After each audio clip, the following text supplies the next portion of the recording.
Next up, the MythBusters have a myth on the brain.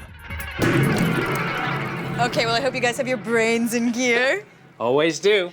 Good, because for this next myth, you're going to need them. We are testing a myth that is so prevalent that it's just taken for granted that it's fact. Humans only use 10% of their brain. You hear that everywhere. It's like ingrained in our society. Definitely, but that doesn't necessarily make it true.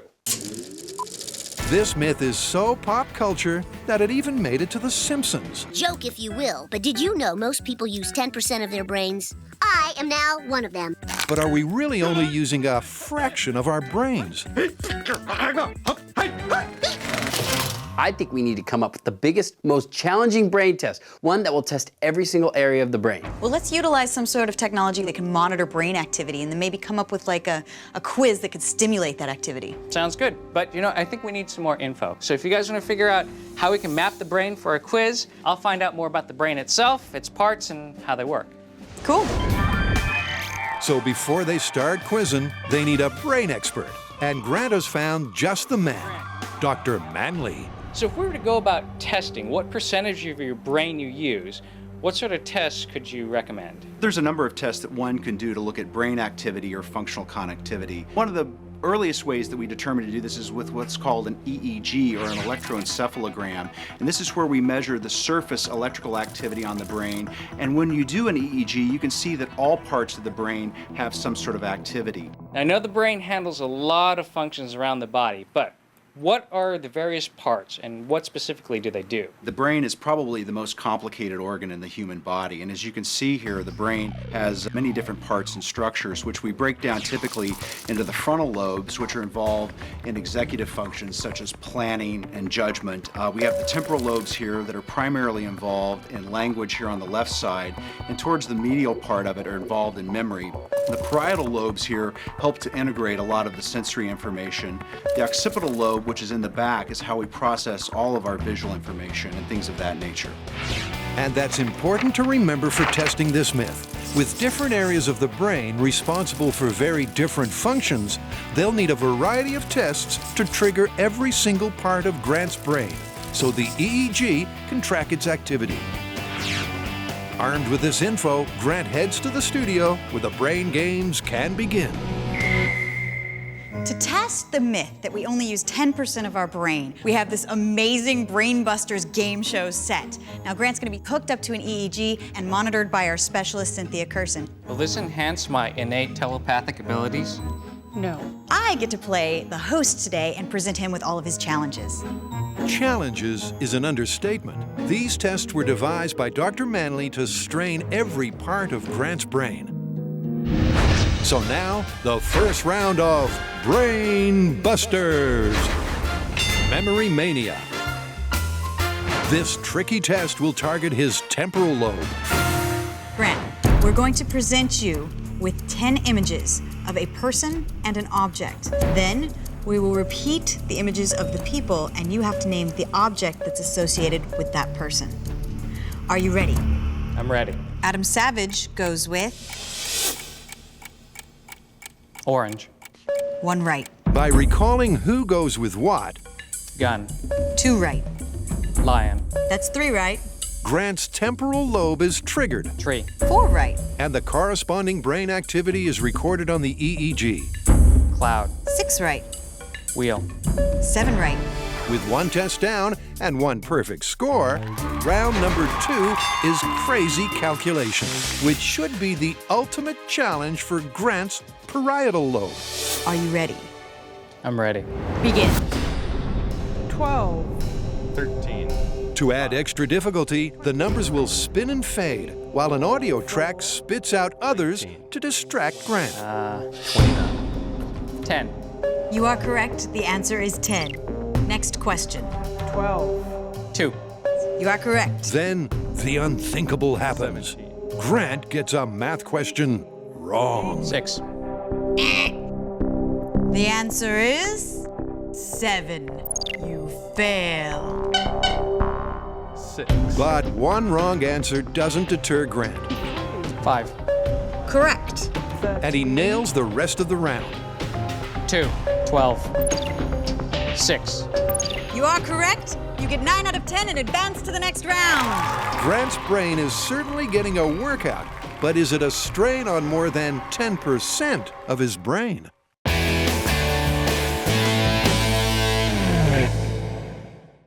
Now for the final part of the game show made for your mind, Brain Busters. Grant's brain is in the hot seat 6.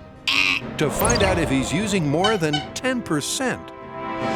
And we're back for more Brain Buster Challenge. In this challenge, we will be stimulating the frontal lobe. Now, this part of the brain is used in planning, decision-making, risk-taking. So in this next test, Grant will be forced to make a decision in the face of risk.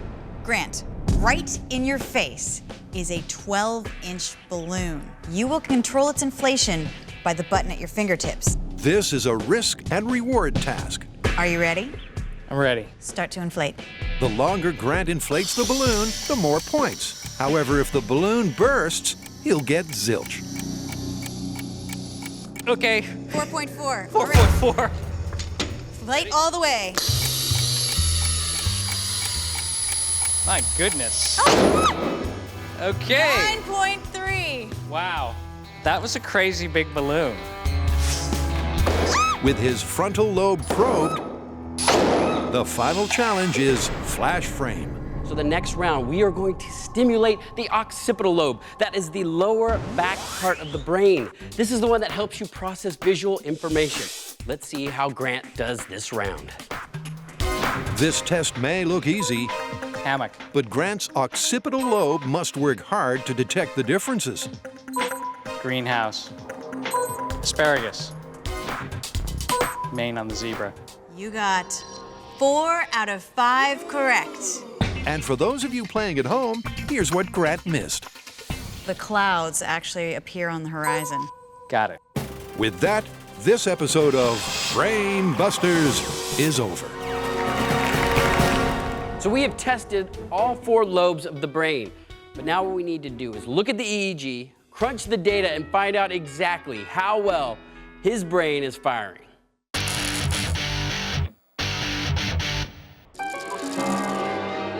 The MythBusters have only one thing on their mind. Do humans use only 10% of their brains? After a tense wait, Grant's brain power results are in. So we can't wait to find out. How did Grant do through the challenges? Well, I was happy to see that Grant did very well on his test. He compares pretty closely to normal, and all of the parts of the brain that we thought would be illuminated during the different tasks, for the most part, were. In fact, for every test, Grant's brain activity is lit up on the EEG just where you'd expect. We have activity right here in the temporal lobes. There was activity in the left parietal area while he was doing this math task. You can see here that we did pick up some activity in the occipital lobes in the deeper structures. Grant's brain is working, but how much of it is engaged? So Cynthia, what's the bottom line? Based on these tests, can you assign a percentage to the amount of my brain that I'm using?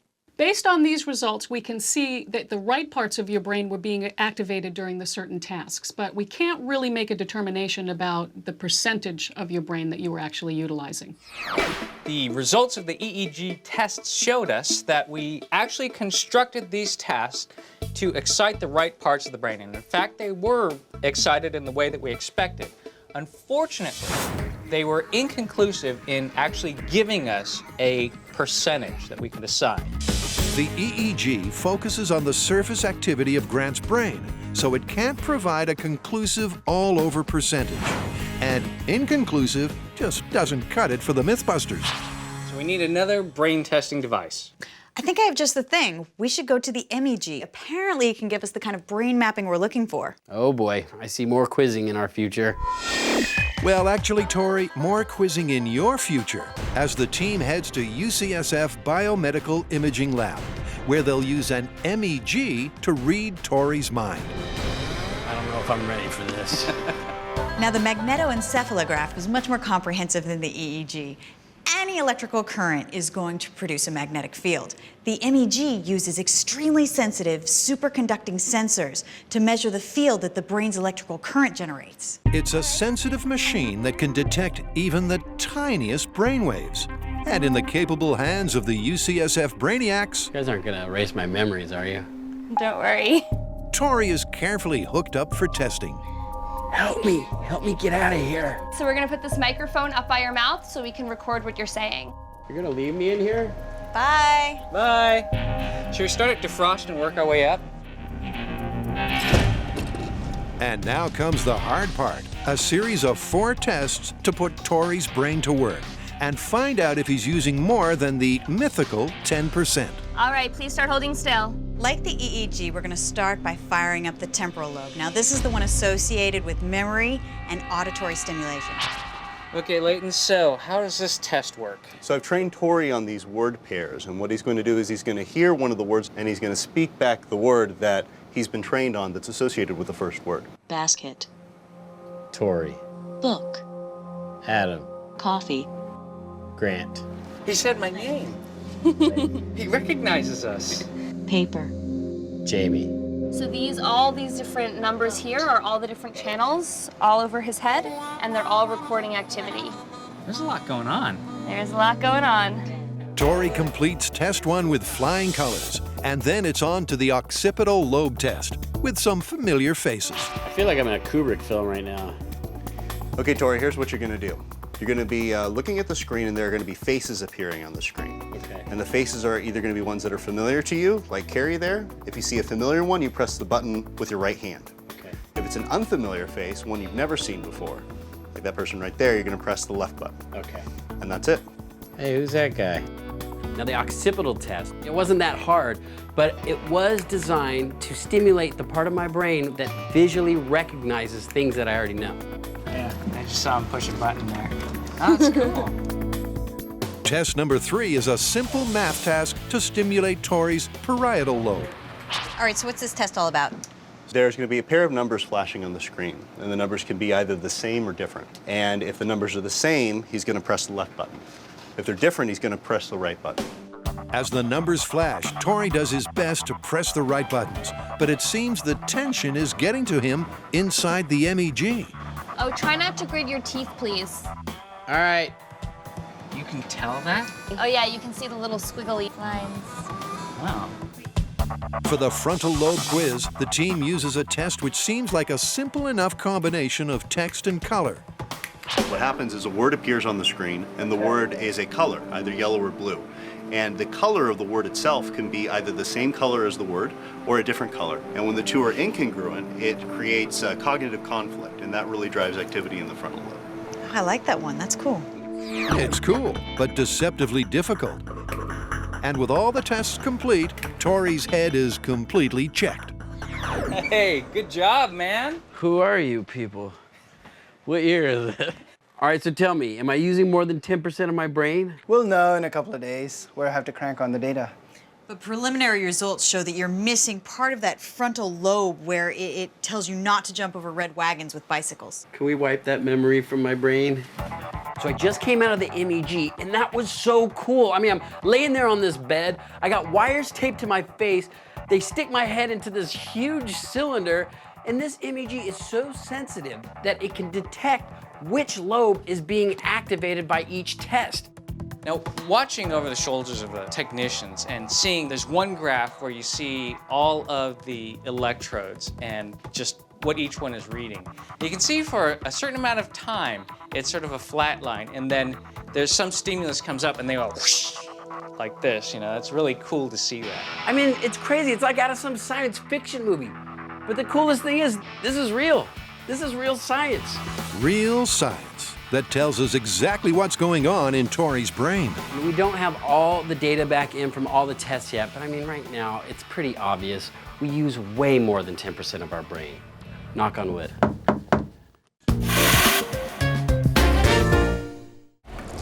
Did you know most people use 10% of their brains? According to The Simpsons, this is fact.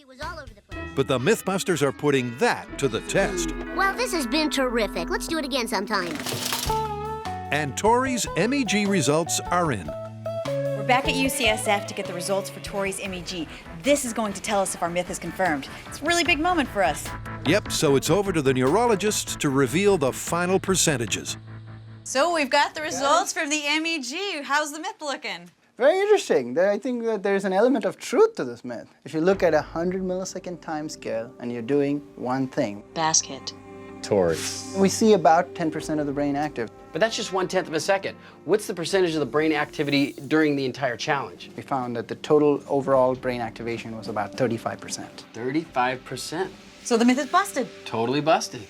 So the essence of the myth, I really believe, is that you're only using 10% all the time. So for that, you're pretty much saying it's busted. But what's interesting is just that 1/10 of a second. There's a little bit of plausibility there. That's really cool. Even individually, Tori's lobes were still firing at more than 10%. So the myth is busted. But that's given our brain busters a brain wave, and they can't leave it there. MythBusters. So after all of our tests, we have proven that we do use more than 10% of our brain. But now it's time to go deeper to find out exactly how much or how little of our brain we use. So we're here at UCSF to get an fMRI, a functional magnetic resonance image. This should be interesting. The fMRI will get to the heart of Tori's brain and find out just how much and how little it's capable of. So everyone's heard of an MRI, but today we're using a functional MRI, or fMRI.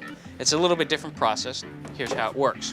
When your neurons are firing, that causes increased blood flow.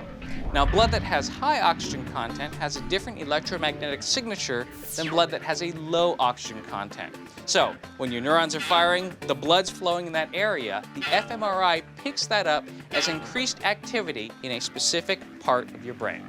Once again, Lab Rat Tori is ready for testing. But instead of quizzes, this time they're doing things slightly differently. All right, engage. You're such a nerd. Newsflash. So the first test that Tori's going to take in the fMRI is going to be the bare minimum of activity. He's going to be at rest with his eyes closed. Okay, Tori, what I need you to do is try to stay still and stay awake for the next 8 minutes. Here we go. And that way we can see, when you're doing absolutely nothing, how much of your brain you're actually using. That's insane. So that's what he looks like as a zombie. Even at rest, it seems that Tori's brain is still very active. That's so cool. And eventually, after 8 minutes, it's time for test 2. We're going to try to have Tori fire up every lobe of the brain and the cerebellum all at once. Now, to do that, we're going to have him tell a story out loud. The story is going to involve trauma, recollection, order of events, all sorts of things that we can see all of the brain firing at once. Okay, Tori, we're going to do the storytelling part of the experiment. We're going to begin. So one day, we were out riding bikes. Interestingly, Tori's traumatic story involves an unfortunate bike accident. Got pretty scary. He's lighting up like a Christmas tree there. Yeah. What's going on? Well, as he's telling the story, there's activity in a lot of brain regions. So you can see these parts of the frontal lobe in either hemisphere active as he's telling the story. Now he's taking a break and you can see the activity go down. And when he hears himself tell the story, you can see activity in auditory cortex and the temporal lobe light up. That's great. And with Tori's story over, he's ejected from the test tube. The interesting thing about our test today is that at rest, your brain is using so much more than I actually expected. I feel like a lab rat. Yeah. I mean, I knew that when you were going to tell a traumatic story or you're doing something interesting that you're going to have a lot of things firing. But when you're just sitting there doing nothing, you're already looking like you're using more than 10%. They're gonna fry my brain. The MythBusters have been picking Tori's brain to find out just what it can do. And now the results are in. So Leighton, from the results that you were looking at, overall total percentage, how much was Tori using at resting point? So when we're looking at the brain at rest, if we look at 3 major networks in the brain, the visual network, the auditory network, the sensory motor network, if you put those 3 networks together, even at rest when he's not doing anything at all, that accounts for about 15% of total brain activity. You can kind of think of it as an engine in a car idling. You know, when the car engine is idling, you know, as soon as you press the gas to go or when you do a task, that's when brain activity gets greater. But at rest, even when he's doing nothing at all, about 15% of the brain in these three networks are working together. The scans for Tory at rest clearly show that even though his body is inactive, his brain certainly isn't. All right, so this is the test where I'm trying to recall a story and try to use as many lobes as possible. What did I come up with? When you're telling the story, we see activity in the frontal lobe, in the temporal lobe, in the visual lobe, and also in the limbic lobe as you're experiencing the emotional content of the story. And there, across the brain, we see about 30% of the total brain volume active. That's the most brain power for any individual test across all the different scans. With all of Tory's lobes engaged, his brain maxed out at a huge 30%. So in order to get to the very core of the problem, and in fact the core of the brain, the cerebellum, we used fMRI technology. And we got some very interesting results. Even at zero activity, which was no stimulus, eyes closed, no movement, Tory had more than 10% brain activity. So what's the bottom line? Well, even with all of our tests, EEG, MEG, fMRI, you're definitely using more than 10% of your brain.